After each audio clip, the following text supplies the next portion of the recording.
Hello, I am Oji, and this is Gigi. And this is Life Radically Redefined. On this journey called life, you will definitely encounter the unexpected. Sometimes you'll laugh, sometimes you'll cry, but in the end, if you have someone that will take your hand and walk through it with you, it makes everything better. You get to make all kinds of discoveries along the way. Some about yourself, some about others. We made some and we just want to share it with you. So we invite you to just listen, ask questions, make your own discoveries. Pour your coffee, tea, or whatever you prefer. Settle in and let's talk about dating, courting, marriage, and life. Oji and Gigi, Life Radically Redefined. So today's episode, we are going to talk about Anti-Entanglement. We know that there's a really popular couple right now who's kind of made the term entanglement top of mind for most of us. And if that's what you want, that's fine. If you're down for the bad marriage for life, that's great. There is absolutely no judgment. However, if you want an anti-entanglement or entanglement-free marriage, let's talk about that. Let's talk about a divine union and a healthy relationship and what that looks like. So, we could get into the first question. What is a divine union? Which basically what you just said. I think it's a healthy relationship. And to go beyond that is a relationship where everything is shared and open, and commitment is probably the top key. And communication.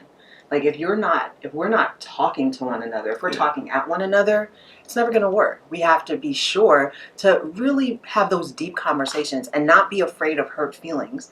Sometimes that requires you to lay a foundation. Like you got to set ground rules. For us, before we were even married, the ground rules were, one, we are never going to call each other something other than our names or some term of endearment that we have. Yes. So when you go to have a discussion with your partner, you really want to make sure that you are talking to them from your heart, not from a place of anger. If it means that you cannot have the conversation right then, don't. Just say, hey, listen, I got to walk away and we will have this conversation later. It's always best to keep it respectful. If I disrespect you, it's not like you won't forgive me, but you're not going to forget it. Exactly. So communication, commitment. God. Like for us, that is the anchor that ties our relationship together.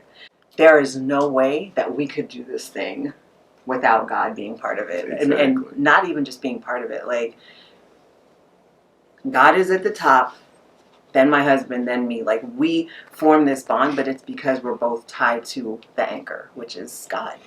So, what is a healthy relationship to you?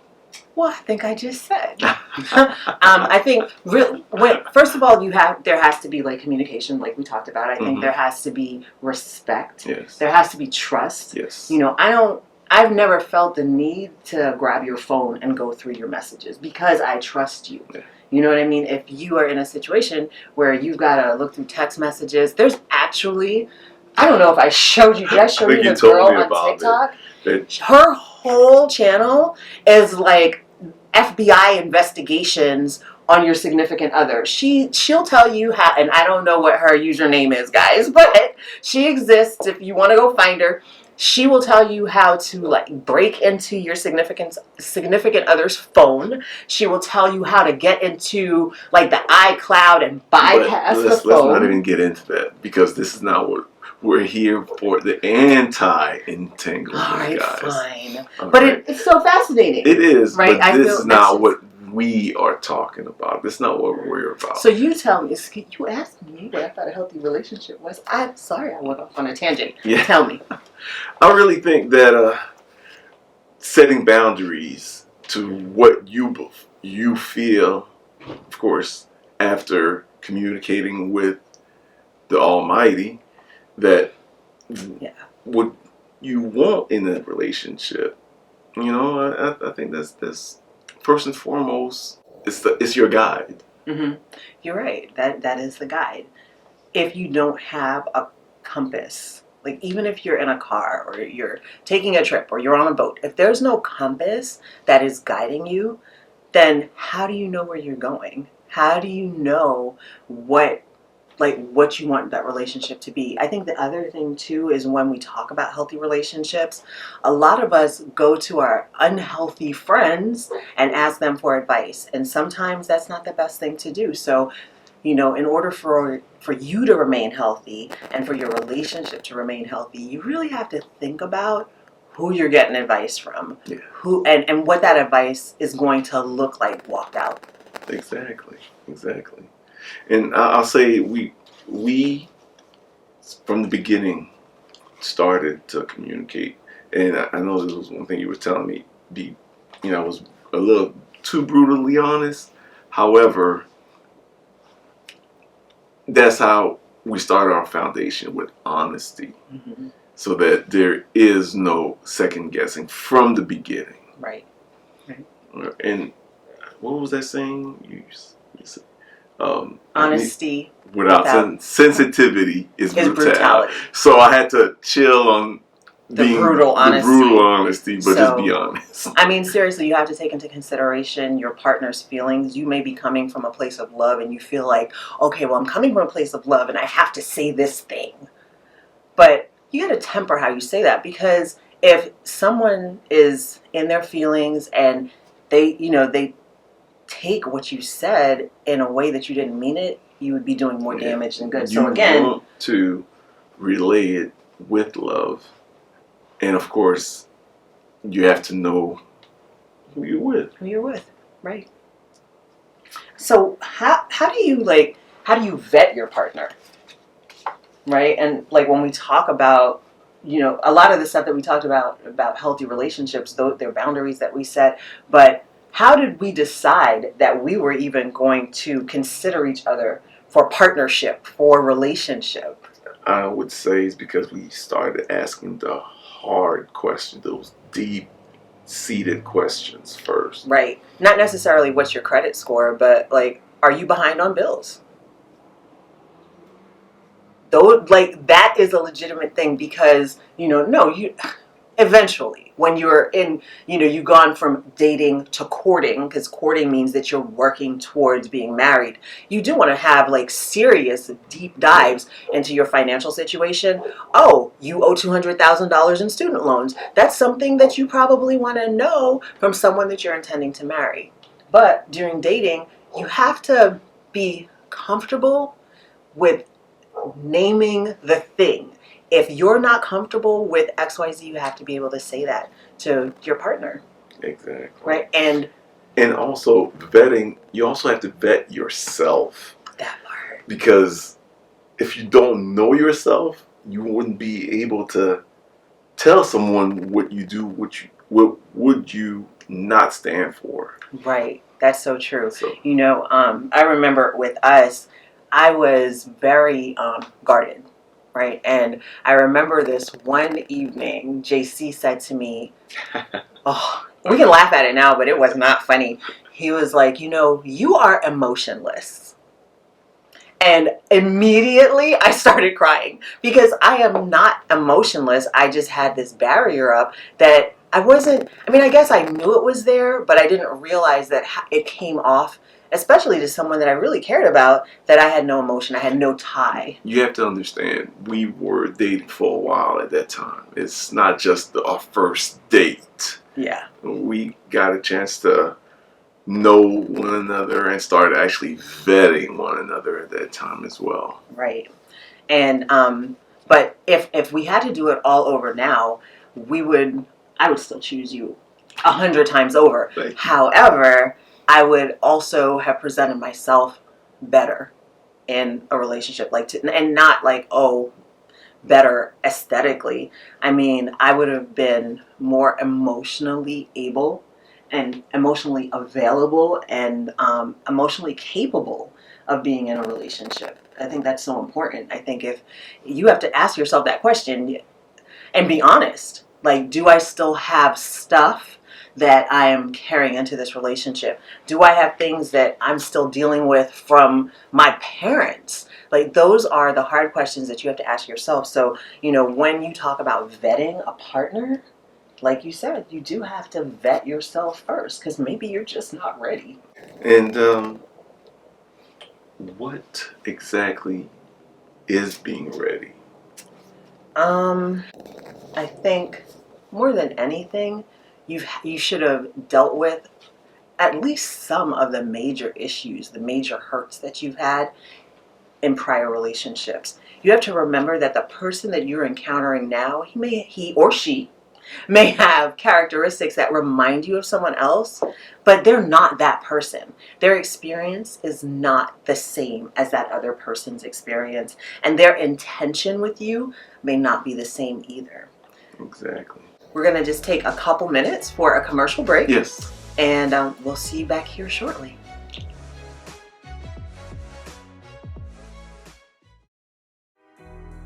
Hey, G's! Thanks for tuning in into Oji and Gigi. Be sure to visit our website, ojiandgigi.com, and create your account to access your free vetting checklist. If you are in a relationship currently, the checklist may affirm that your relationship is on the right track. That's right, and may also spark some conversation to get you where you want to be. So comment, like, and subscribe to remain connected. Welcome back, guys. So we were talking about our vetting checklist, and you have access to our vetting checklist on our website. It is ojiandgigi.com. ojiandgigi.com, and it's absolutely free, and it'll help you. My hope is that you not only use it for yourself, but you share it with other people, like in your circle of influence. If you know people that are dating or like moving towards marriage, maybe just share it with them and say, hey, have you vetted this person? How about if you, and I don't know, this has happened to me, where you have a friend that's dating someone that you really don't think is like a good fit for them. Share the vetting checklist and say, hey, what do you think about, doing this? Just complete this checklist just to make sure that, you are on track to have the best possible relationship. It's nothing about like just ruling people out or anything like that. It's really choosing the best for you so that you are your best self. Exactly. Right? Exactly. Just how you show up in the world. All right. All right. So when we talk about choosing your equal, right, that seems really loaded. It almost seems like you're being self-centered. But you have to look at who you are, right? If you're someone who is super educated and you have a certain status in life and you want someone that has that same status, then there is nothing wrong with that. And especially for our ladies who sometimes feel like, and I guess guys too, sometimes feel like, they're not comfortable necessarily putting into words exactly what they want up front. Yeah. If you don't put it into words, then how is the other person supposed to know? And further, how are you supposed to know if this person is your fit, your match? Exactly. Because it doesn't matter the prestige of a degree. For instance, we were just talking to our executive producer. She is a heavy reader. Mm-hmm. However, there could be someone that just got his doctorate, but all he reads is like the anatomy of a body. Right. Now, is that would that be her equal? I mean, intellectually, we know her to know so many different things about so many different things. This is a woman who is a millennial. She's a self-starter. She is constantly learning new things. She travels. She's always inquisitive. If she were to date someone who did not share those qualities, that did not like to learn anything new or travel, or stuck in their ways, right? And he just would not be her equal. And for if she were to say, okay, well, I'll overlook these things, would she be happy? Probably not. And you know what? That falls into those deal breakers, though. Exactly. Vetting. What is a deal breaker and what is a pet peeve? And those are two distinct things. Like Yes. a deal breaker, if you say, all right, well, a deal breaker for me is someone who has below a 700 credit score, lives in his mom's basement. Well, we're in Florida, so maybe his mom's attic. Or, he can't keep a job. If those things are deal breakers for you, that means it's non-negotiable. This is not going to work. Exactly. It doesn't line up with It's who not I what am I and want in a whatever. relationship. If she definitely keeps going back to her girlfriends every time that you guys have an issue, and that is a deal breaker for you, Whole new episode. Go ahead. there lies a problem in the relationship. So what's a pet peeve? Well, a pet peeve is something you could survive and live with. I shouldn't say survive because it's not that bad, but it's What's your pet peeve? Tell the nice people, what is your pet peeve? Well, one of the pet peeves that You got to tell them. Now they're like anxious. They want to know. They want the internet, the interwebs. They want to know. when she squeezes my nose. Ah. Okay, so anyone who knows me knows that I have a nose fetish, right? And I know it's bad. And it's like in COVID, I'm not touching anyone's nose. Don't worry about it. No one's going to catch COVID because I'm running around touching everybody's nose. But that nose is like the best nose. I love that So nose. back to pet peeves and And deal breakers? All right, so when he got to the point of vetting like where we were going with our relationship, I saw his list, and nose squeezes, as much as you saw his reaction, he doesn't like it. But he said it was a pet peeve and not a deal breaker. So, I mean, it's like a comical example, but it is. But you said something which we haven't gotten into when you said she saw my list. And we could get into that another episode. no, I think it goes along with this. I think With vetting? with I mean, that, absolutely. Well, you guys, once you download the vetting checklist, you'll be able to see where I'm coming from with the pros and cons of what you would consider your deal breakers or not. But also what I would not put up with, what I would put up with, what line I will not cross. Mm-hmm. And what line I will not allow this person to cross on my end as well. Right. I think we've seen where, and we've had discussions about this, if a man hits a woman, we have very visceral reactions to that. But on the flip side, I've seen women walk up to a man and slap him in the face. And to me, like, this expectation that's just part of, who I am. I'm emotional and I'm going to do that thing. Listen, on his checklist, that whole violence, that's what it is. It's violence. That was like non-negotiable. We weren't doing that. And same thing, like for me, absolutely non-negotiable. If you can put your hands on someone one time and get away with it, you will do it again. And when we're talking about marriage and we're talking about like having a healthy relationship, violence and toxicity does not exist in that. So, and you can see that we're both kind of passionate about that, just because of shared histories, things that we've seen in our lives. Absolutely not. Like, my encouragement to you is to make that a deal breaker. Any type of violence. I get, like, people raise their voices and stuff, but anything where someone comes into your personal space and puts their hands on you in anger should not be allowed.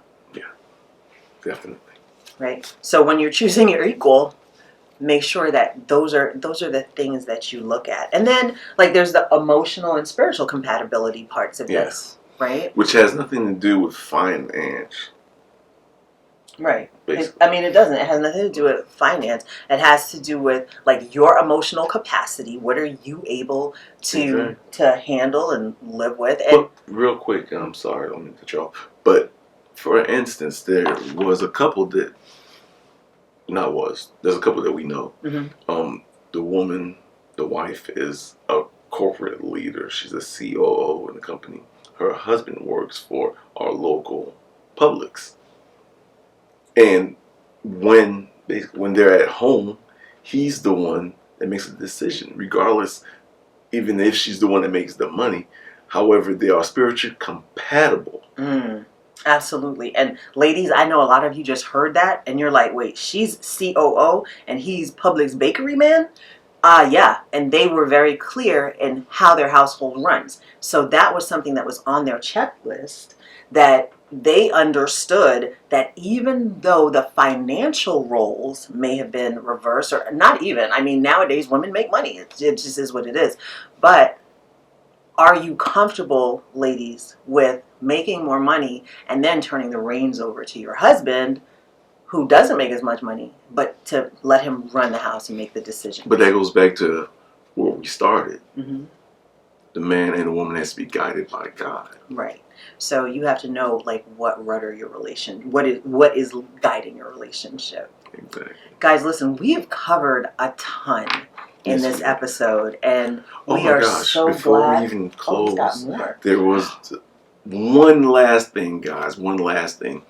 In the vetting process, you will also see where you stand in dating, courting, and marriage. Yes, those are three distinct areas of the getting to know you, right? So if I say to someone, oh, are you all dating? And they say, we're talking, that doesn't fall under dating, courtship, or marriage. So when you're looking at vetting someone, like, please know that if you're, and this is a real life example. Someone was dating a gentleman for 7 months. 7 months. He assaulted her, and when she called the police, she gave the name that he had given her and the date of birth that he had given her. And when they pulled up his information, or that information, it was not him. We have to do better. Okay, like, if you have to know where you are and what stage you're in and who you're dating. Like, that should be just having a name, a first and last name. So important. So, so we digress. Right. I feel like we've covered a lot. I mean, we probably should have said, pull out a notebook at the end, at the beginning of all of this. Exactly. But next time, yes, come prepared, notebook and pen in hand. Please follow us. It's in our social media outlets. Facebook. Follow, like, subscribe. We're on Facebook, YouTube, Instagram. And there's probably others too. And we'll have them listed, links for everything on our website. So we hope that you will join us in this journey to marriage and even beyond marriage. We're going to get into some pretty crazy topics, and we want you along for the ride. And we want your questions. So please share your feelings, ask your questions. We are in no means, life experience is what we've got. Yes. So, and we're here to answer whatever questions you have. Guys, our mission is to ensure that folks are just living the most fulfilled, best relationships they can. So thank you, and thank you again for being with us and experiencing this journey. So until next time, be blessed and be a blessing.